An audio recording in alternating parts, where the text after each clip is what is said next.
I want to share with you a valuable lesson that I relearned in the last couple weeks. And I say relearned because I've caught myself in this situation before, and I'm really grateful that I was able to catch myself in it again. And I hope that it can shed some light for some of you out there listening, and hope it catches you in a realization if this is going on in your life to stop it if you're doing it in the same way I am. So oftentimes we talk about comparison, right? We all understand that comparison can be the thief of joy.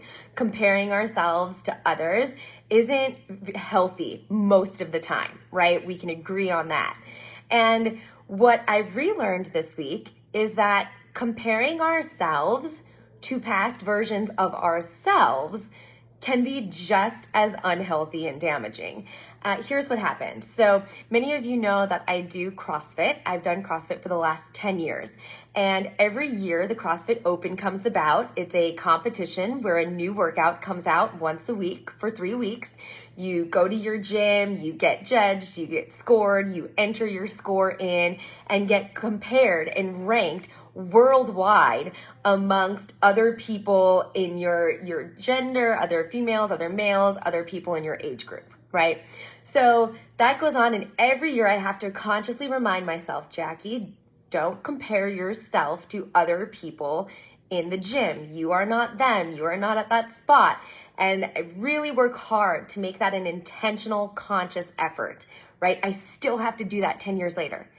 What I didn't realize I was doing until this past week was I was comparing myself to an old version of myself.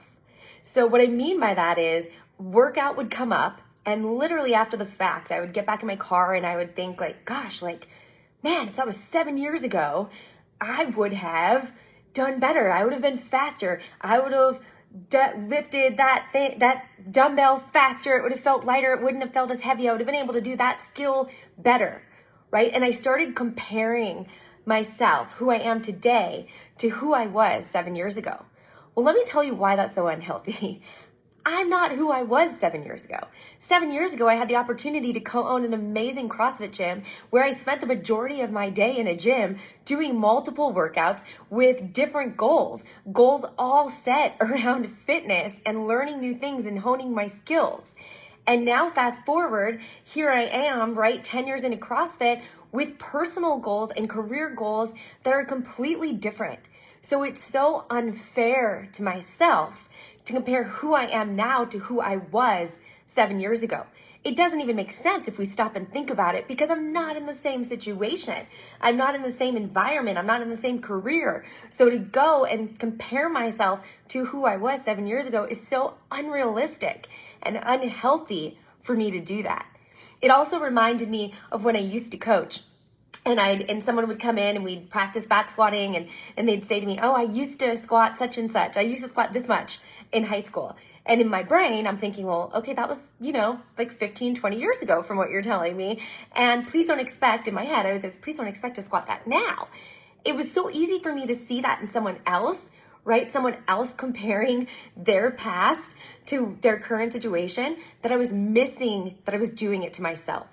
So I share this with you this week in hopes that you'll start really being intentional about your thinking. In personal growth, it's so important to reflect, right? To reflect on our learnings from the past. What's unhealthy is when we start reflecting and comparing ourselves to who we were to who we are. So start thinking about that, being conscious about your thoughts, remembering that comparing ourselves to a past version of ourselves can be just as unhealthy as comparing ourselves to others.